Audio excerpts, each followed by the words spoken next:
A very warm welcome to all of you also who have joined us from the online platform. Okay, we'll see where we are, but the primary idea is internal security. If you see internal security, it's a part of your General Studies 3 examination.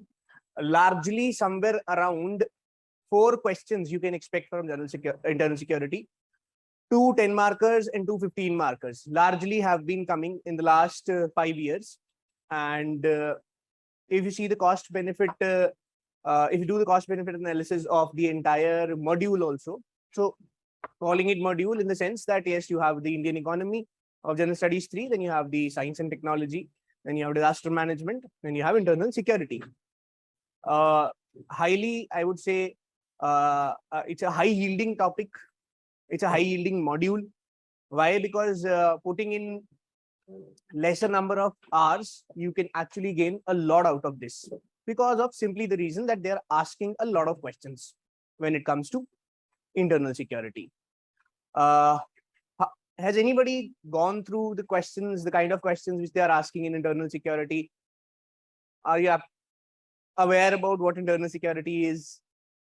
No idea. Okay, we will discuss all those aspects. So as a part of General Studies 3, if I say that yes, there are 4 questions coming and these 4 questions are worth 50 marks, that gives me 50 marks out of 250, which is a huge ratio. 50 marks of internal security out of the 250 marks paper, that's a huge ratio. And that tells us that the module is quite important. If you see Indian economy, they'll be asking somewhere around 100 marks of Indian economy, maybe 120, maybe 130. But for that, you have to study a lot of things. Indian economy is huge. But when it comes to internal security, out of this 50 marks, you can get 25 marks.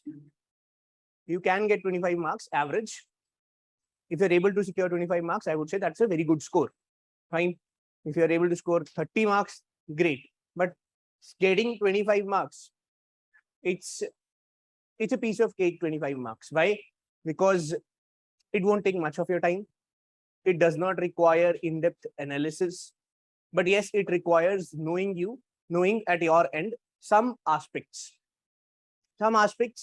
related to some ideology like left-wing extremism, or something what terrorism is all about, or let's say what are the border concerns, what are the concerns which we have with respect to the borders of India. Now these topics are something which we generally are not aware about. If I talk about cyber security, again, some of you might have heard about Pegasus software. Recently, it was in news last year. Pegasus, it's an Israeli origin spyware used for cyber surveillance. Again, all these things we usually don't study because our major emphasis lies in studying Indian polity, Indian economy, history, geography, and maybe to a certain extent international relations also. And then you have this great paper of ethics also, for which you have to separately study. So somewhere science and technology, internal security, disaster management, or social issues, governance, these small topics which can give you good marks in the examination, we tend to neglect these topics or tend to overlook these topics. But if you realize the kind of marks which you may score out of this module, you'll realize that this is a high yielding topic.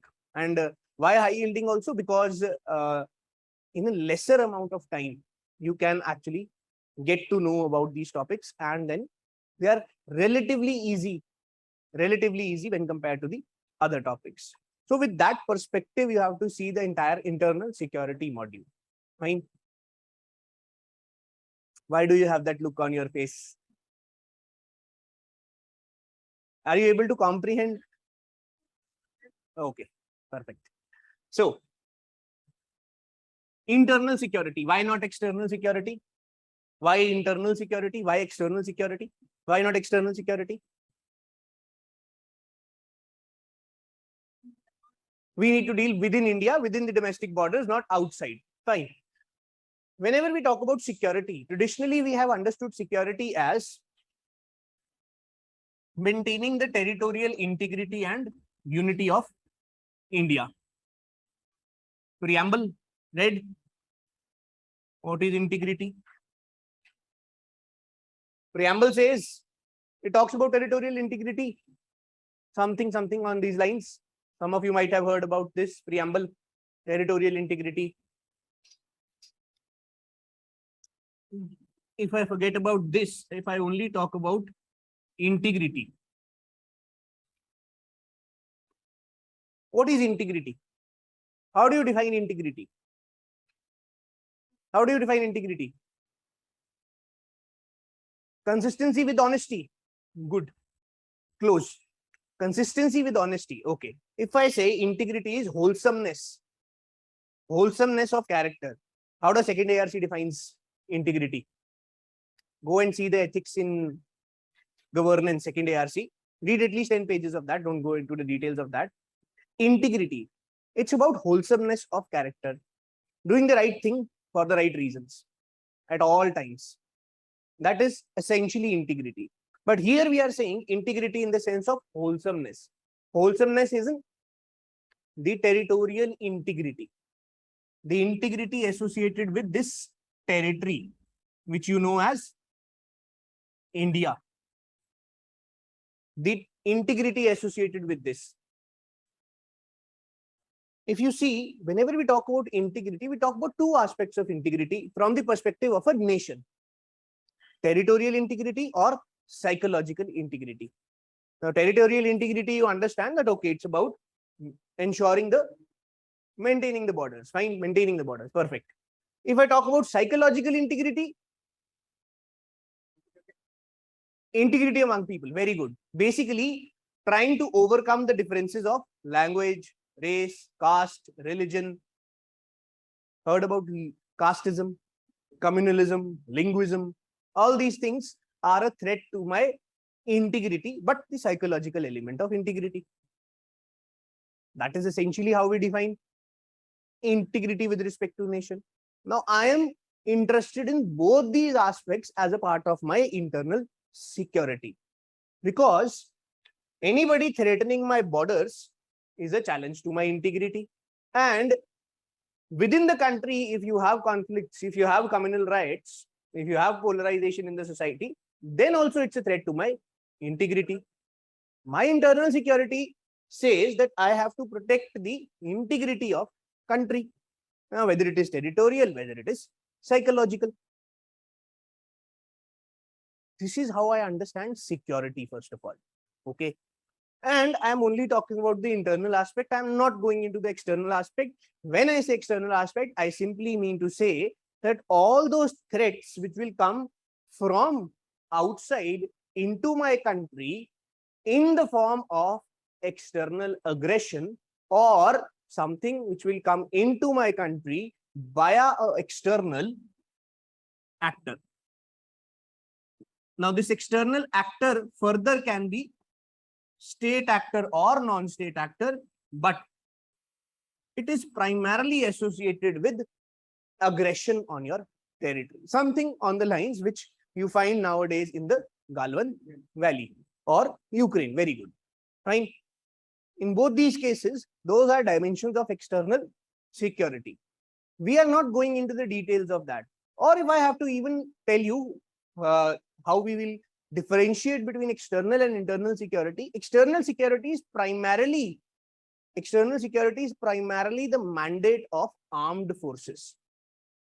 Primarily the mandate of armed forces. Internal security is the mandate of central armed police forces or police, but not armed forces. So there's a distinction between armed forces and the other forces. We'll see that also. But there is a distinction. The normal police is not going to go to the borders. ऐसा तो नहीं होता ना? होता है? ठीक. With respect to that, you have to understand the internal security of the country. Fine. Now, if I talk about the topics, if you see topics in internal security, you will find topics like development and extremism, or topics like terrorism, their linkages with the organized crime, or let's say northeastern insurgency, or the presence of Maoists in India, or something what is happening in Jammu and Kashmir. Okay, J&K insurgency. We call it by the name of insurgency. We'll see the differences: insurgency, militancy, terrorism, extremism, how these all are different. Because you come across these terms very often, they're associated with the internal dimension of India. That, okay, internally what we are doing, internally all these things are happening. Whatever, let's say nowadays you see in the Galwan Valley, the crisis is ongoing between Indian and Chinese armed forces. That